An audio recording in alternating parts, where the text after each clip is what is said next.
Então, nessa ação penal a 508, 38, 38, 59, continuidade do depoimento do senhor Júlio Gerim Camargo, eu passo então a palavra ao Ministério Público. Lembrando só mais uma vez aqui que esse é um segundo depoimento. Sim, então, excelência, eu tenho conhecimento, só dos fatos novos narrados. Boa tarde, tudo bem? Boa tarde, doutor Diogo. Esse encontro com o ministro foi no Rio de Janeiro. Sim. Foi na base aérea, é isso? Base aérea de Santos Dumont. Depois você não teve mais nenhum encontro com esse ministro? Eu tive outros encontros com ele, mas não sobre esse assunto. Tive um assunto da Prisma, mas não tive sobre esse assunto, não tive mais nenhum contato com ele sobre isso. Você citou que o parlamentar que o senhor mencionou era uma pessoa agressiva. O que consiste ser uma pessoa agressiva em que sentido? Agressivo, doutor Diogo, não no tipo físico. Diria sobre uma pessoa agressiva, sob o ponto de vista verbal, uma pessoa que tenta lhe constranger, lhe colocar a corna, no sentido de impor suas ideias. Algum receio físico, não? Existe algum receio físico em relação a essa pessoa? Acho que o senhor relatou, né, doutor, ali anteriormente, não foi? Foi. Tá. Alguma outra pessoa teve essa pressão desse parlamentar? Por exemplo, o senhor Fernando Soares, ele lhe relatou que era extremamente pressionado nesse sentido? Não, no caso, apesar de no início ele dizer que haviam vários amigos políticos, mas na verdade identificou-se que a pessoa era o deputado Eduardo Cunha. Qual que seria a consequência se você não pagasse essa diferença? Seu entendimento? Então, Diogo, poderiam haver retaliações em contratos que eu tinha em outras áreas, como eu já depus, só tive 2 contratos na área internacional, minha atividade não tinha ligação com a área internacional, mas podia haver retaliações, porque, como é sabido, num determinado momento o PMDB também passou a apoiar a área de abastecimento.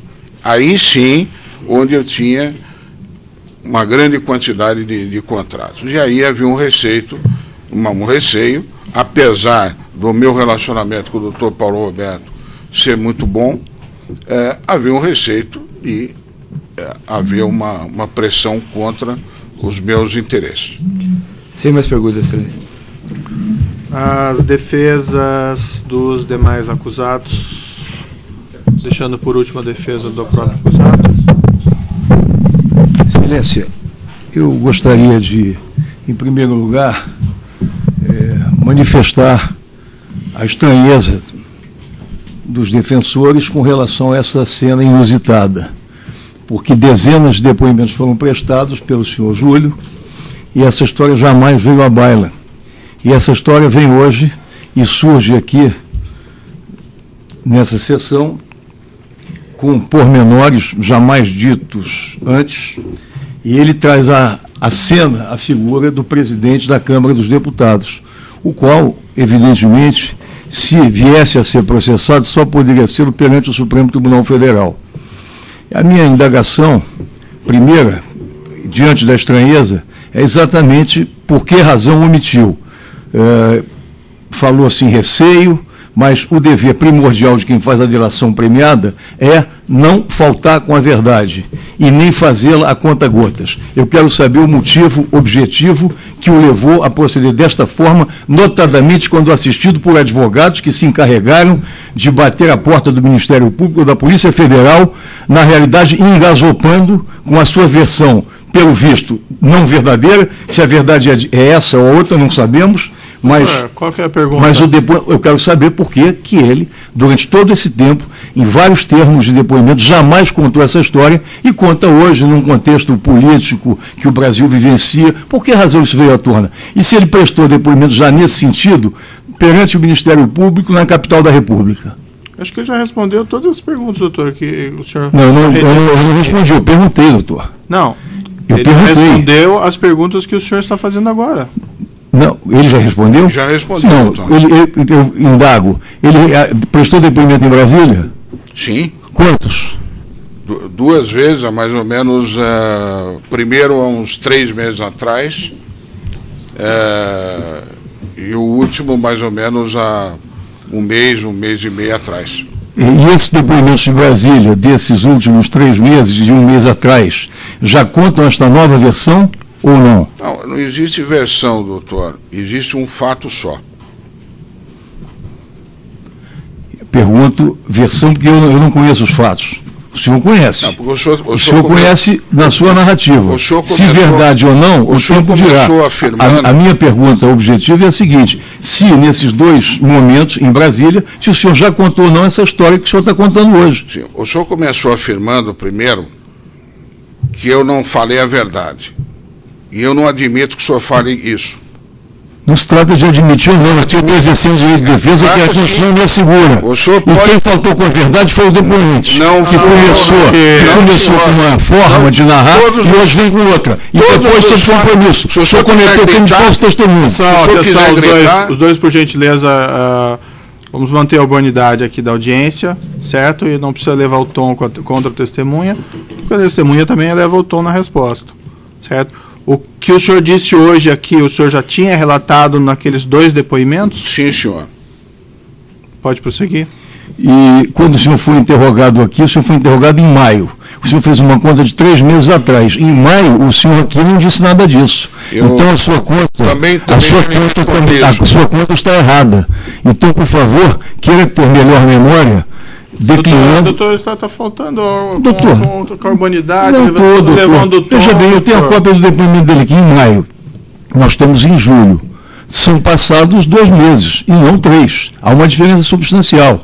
Por outro lado, essa narrativa de agora, do ponto de vista de competência, muda completamente. Eu tenho em mãos aqui, farei um requerimento oportuno a Vossa Excelência, uma manifestação do Dr. Janot, onde ele afirma que a investigação contra Eduardo Cunha é constituída por 2 fatos principais.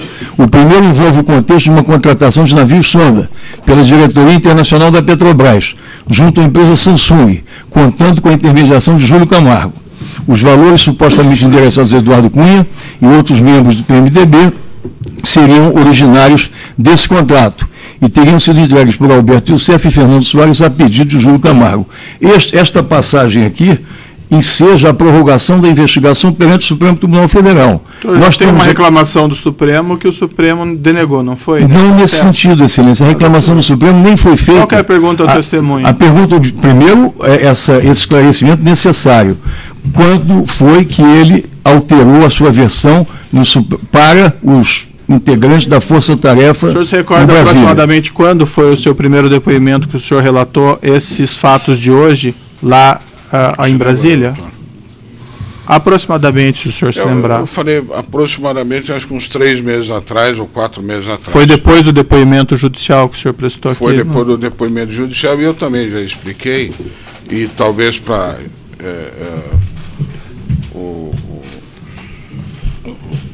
talvez o eminente advogado ainda talvez não tenha ouvido, que eu disse que quando fiz o primeiro depoimento, não havia relatado isso ao Ministério Público de Curitiba. Não, o senhor já respondeu. Perdão. Mais perguntas? O senhor Júlio, ele diz que não narrou. O Ministério Público ouviu vários depoimentos que envolveram personalidades da vida pública.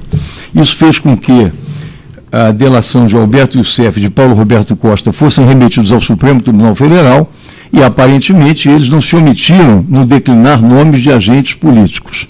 Há uma situação diametralmente oposta. O senhor não declinou, está declinando agora. E afirma ser esta a verdade e não a outra. De que forma o senhor justifica, não pelo aspecto de que seriam agentes políticos? O senhor estava depondo para o Ministério Público. Caberia à autoridade, Ministério Público. Doutor, qual é a pergunta? A pergunta, Excelência, é que não é plausível essa mudança súbita. E eu, então, acrescento para facilitar o encaminhamento da minha perplexidade, a quem e quando o senhor prestou esses novos depoimentos em Brasília? Quem lhe ouviu e quem lhe convocou? Dr. Douglas Fischer e sua equipe.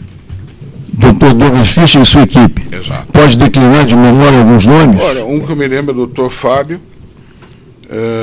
Quem foi o outro, Luiz? Não, isso, doutor, qual que é a relevância disso? Quem foram os procuradores? O doutor Janot estava presente? Não estava. Não estava.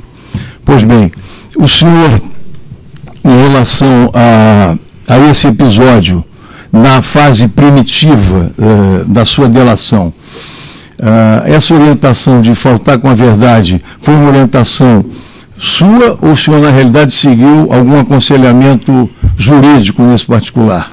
Excelência, eu sobre relação a advogado e cliente, me parece que é sigiloso, né, doutor? Não é sigiloso, mas a minha pergunta não é sobre o teor da conversa. Então, doutor. Eu estou perguntando se ele recebeu orientação. Posso perguntar ao doutor da orientação que o senhor dá aos seus clientes? Se Vossa Excelência me indagar algo que não entre no aspecto do sigilo profissional, pode perfeitamente. Parece que a orientação que o cliente aqui eu luto permanentemente e de forma explícita contra o direito de defesa diante de cerceamento ao direito de defesa. Doutor, isso não é sigilo profissional do advogado tem que ser respeitado até pelos outros advogados. Eu não estou desrespeitando o sigilo profissional. Se o doutor pergunta o que o advogado orientou, a lei que nos rege é igual para todos nós. O Instituto da Delação Premiada pressupõe verdade. Não se admite delações premiadas em conta-gotas. Tem a pergunta, doutor? A pergunta é exatamente essa, quer dizer, ele já respondeu. O conteúdo do advogado está indeferido. Tem outra pergunta? Tem outra pergunta, sim. Quando o senhor menciona, no seu depoimento anterior, a participação do Fernando Soares, o senhor deixa bastante claro e explícito que a relação era uma relação contratual, uma relação de negócios que o senhor já fez dezenas em sua vida, inclusive com êxito, e desconhecia por completo, ao que o senhor declinou na ocasião, qualquer tipo de benesse que tivesse sido concedida ao diretor da área internacional. A mim, e inclusive Vossa Senhoria, sempre usou a expressão contrato e repudiava a expressão propina. É flagrante isso. Seja, inclusive, na análise dos seus depoimentos na fase policial, há contraste entre o que foi visto na filmagem e o que está registrado no papel. Muitas das vezes, a expressão propina colocada sem que esta expressão tenha sido proferida. Qual é a pergunta, doutor? A pergunta é exatamente esta. Se ele reafirma, no ponto específico, que a relação dele com Fernando Soares, acerca do assunto sondas, era uma relação de natureza contratual e não de pagamento de vantagem indevida a quem quer que seja. Sim, confirmo. Eu estou satisfeito. Os outros defensores têm indagações? Eu tenho essa questão. O Nestor Severo.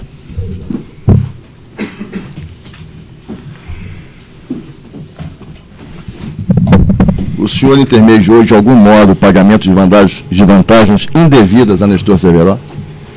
Não, conforme já relatei, eu nunca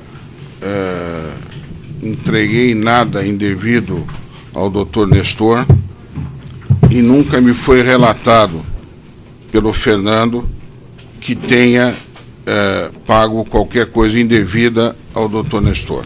Já fiz isso nas minhas declarações, já falei isso em minhas declarações anteriores. Quanto a esse ponto, não tem alteração, então? Não há alteração. Sem mais perguntas, Excelência. Eu tenho.